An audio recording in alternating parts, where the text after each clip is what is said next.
Chinese bữa tại Thảo Santanella chỉ tại thiên á. We come overpass at Santanella right now. So we almost to the gate pretty soon. Thank you.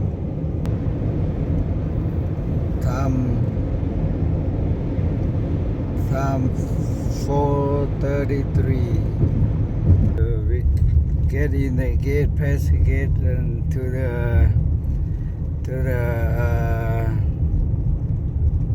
what did they call Lạt Keng à?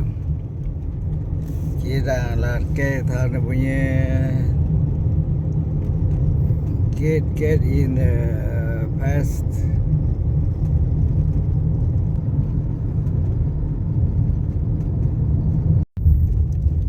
We come to right now. Come to the gate right now. Time 4:36. We get to right here.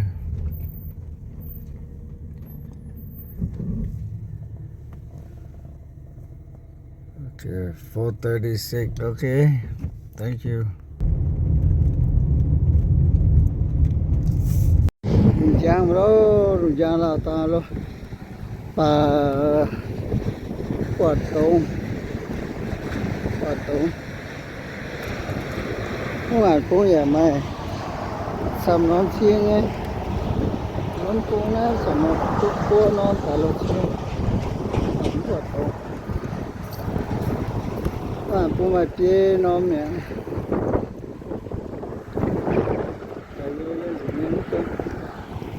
Cái này không quạt tông đấy, thằng cái chân mà trên mà cầu này chứ. Đó tôi tao hô có mà súng chia mà cái đó mà súng chia cái xe chẳng đó mới thằng như quả tàu hắn nó đấy chứ cái chạy tôi tao hô có là xiết in trên tay hết là đây trên cả mà cái này rồi cái xe sáng khuôn lắm rồi. Ôi nó tiêu tổ tăng mới rồi.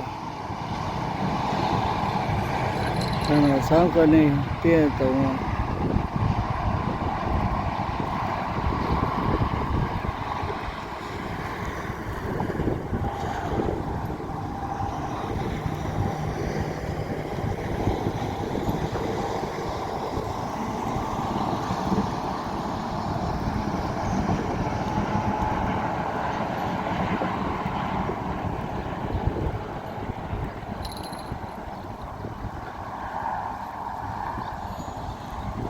Nhà nông tế, nhà béo lô tế.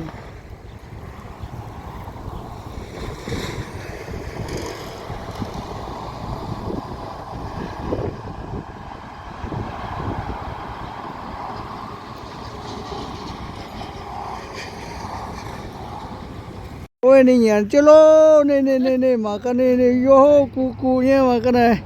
Ui, chẳng cù nhưng mà hiểu cơ tôi tao. Giờ mà chụp in bé ha cũng quả mẹ quả hô có thôi chứ ta có quả phải mẹ nhưng mà giỏi em bé nó bé sẽ làm quả mẹ ồ quả phải mẹ ta hiểu trên biểu luôn mà các bác chụp như hiểu ta luôn biểu nhà trên tiêu mà cả có tên nó bùi nhà sắm cơ con bà vẫn giờ mày sang giờ tiệt ô mà cái này hiểu quá số tờ bố bà nhá ô phải số tờ lâu này ngàn chỉ đô lắm luôn mà cái này ok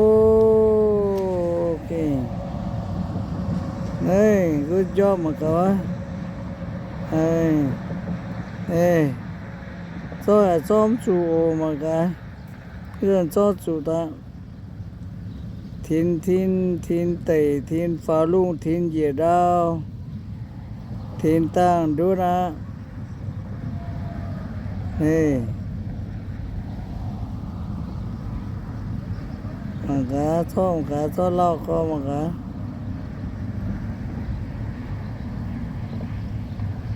nè phun quang mới lô ê cái bà tu on hiếu nhá lọ phan mà tê tê nhện tê tông tê nó on tê hiếu nhá em tu luôn bà on hiếu nhá tông nhá ấm nhẹ để tăng nó tê ấm on hiếu ya lọ ở lại thì nó thấy chiến em cho nó dẻo rồi miền xóm như ta lọ ta bát biểu về xoang lọ nhẹ lọ hốp nữa cái xe xe nhẹ to mà xe nhẹ buồn phao kim nhẹ phiền háng nhé để ta mà tê tai ta hết tu cầu to chiến ruột mẹ mà tê chẳng nôi nhé ẩm quạt vì cả nó ta chẳng nôi nhắm quạt ô quạt tông rồi nó chia lạt con nhà mà xám cao chia quá nó chia tê vô chia lạt con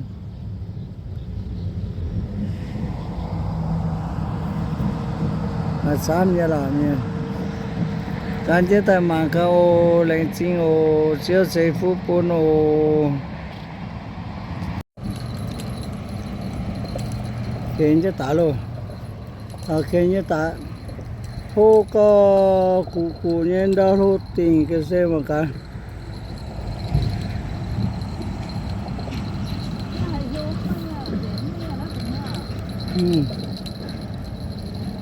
cá hoa nha tả lô này mà cả thả đó lô hoa cả ôi hô tình à mà cái này hô tình à vậy rồi tụi mình giáp chứ mạo ta mà cả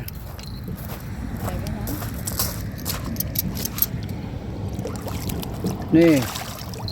ôi mà cả chú số ham luôn nè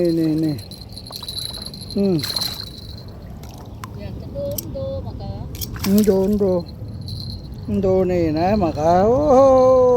tu tao ta này nè hai lỗ nó mà bả hô cho mình lỗ ê tu tao ta luôn mà cả hình chân bắt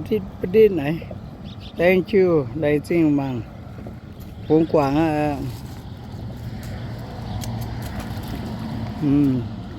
nhớ luôn cô nhớ luôn phèn chứ luôn đây mà cả này ơi này biểu diễn trên bà hắn nó mà cả phèn này này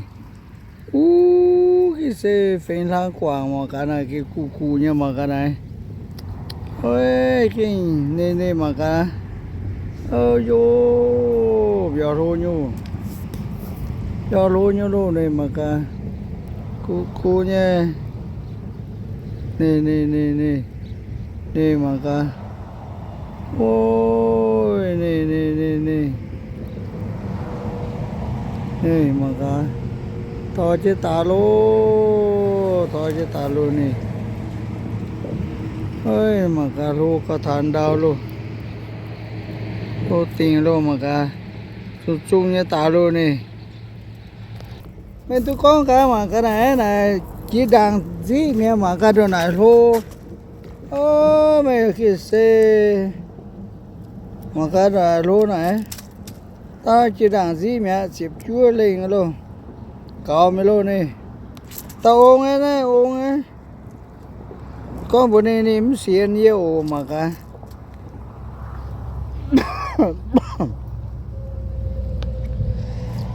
rồi có lò mà cái ô tu tao ta ê nhện bữa nay nhện xe ô nhện này cái cụ tê gì nó ha con biểu to nhện nó click đây nó cái lô tê nhện nó mà cả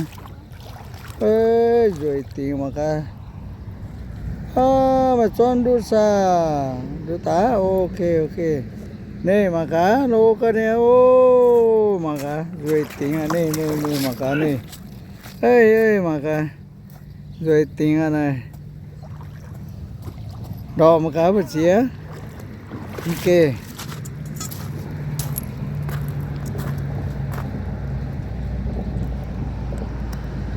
Thế nhị chiếm mẹ này bung quá đủ bung tỏ ta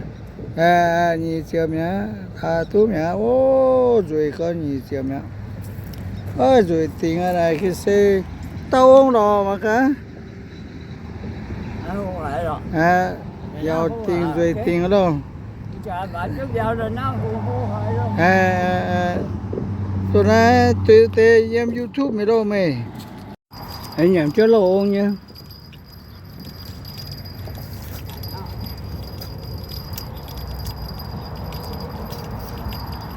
nhưng nhảy cho là kim cả cấp giai meta luôn cả gặp giai meta luôn nè em tao giờ thu cơ mà cả cọ mẹ ô thu cơ mà cả cái thu cơ ta chịp lừa chịp xiênไปmày đỏ tàng ó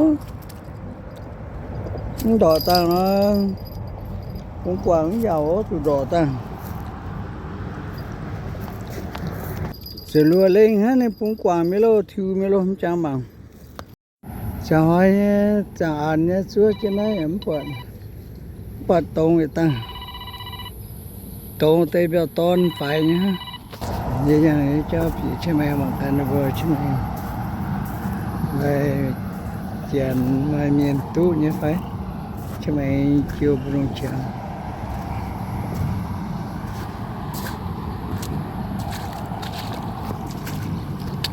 đến tới đây nó bật đi nha cho nó vào tôi tao vậy nè vậy nè vậy nghe nó về nó kiện cú nhé biểu nhận chứ đó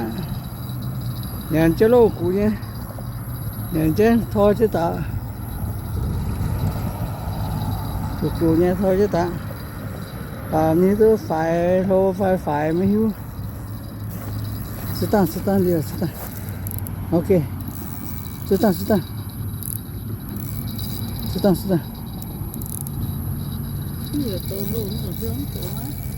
nó khoảng chết sao tốn nha ô tốn khoảng nhớ chứ ta mày thôi ta đi po hai mẹ mà hai cô dền như ta nên ta này dền như ta chuyện hả ta hai giờ mẹ giờ run mẹ bóp dưới trên đó cho cái này nhẹ nữa mà tao thiếu số ha mẹ mà tao vậy này nhận cái này mà không bật bền mong nó bật tồn quá nhiều quá nè bột đau để em đau ha ba nhận khu nhau ơi lo cái này nhẹ này okay this my fan fishing fan they get some fish that are bring to me right now so Joe Wolf Dennis Marlon okay thank you so much you will see in the YouTube what's your handle on YouTube cá tê trên tỏi nó tỏi béo tại phun nhé đúng không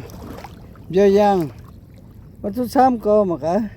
giờ đi bùa bia chú xỉa hiện đua chiệp nhẹ tao tham câu tại chỗ phun tê chén nó lại xin ô tê chén khi luôn cơ lại xin hà lô khi xe thôi thì nó sẽ phụ bên bờ đôi khi cho tôi biểu tham câu tại phun lại xin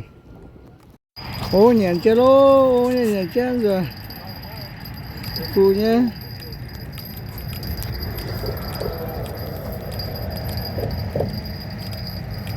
mà cả đây cụ nhé phá chứ นี่โอ้ยเฮ้ยเฮ้ยเฮ้ยโอ้ยเนี่ยแกโอ้ good job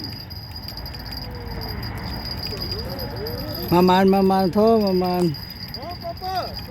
เฮ้ยเฮ้ยมากระดิ่งหัวตาโลดีนี่หัวตานี่นี่นี่นี่นี่เฮ้ยมาจะปลาวางมาเด้นี่ชุดตาโลนี่โอ้ยยาวเข้ามากระดิ่งโอ้ยน่าจีโร่หาได้กี่สิยาวเข้าหน่อยมากะองว้าโอ้ยนี่ตัวไหนนี่เข็นตามากะกูเตะนั่นปู่จะยิงกับจะฝังนี่มากะไหนองนี่มากะองโอ้ยองบาตุตาโลนี่ยาวสุดสวยสุดนะก็สิแรงจริงเฮ้ยแค่สวยกันนะ把带你姐夫你挡不了，哎，来劲。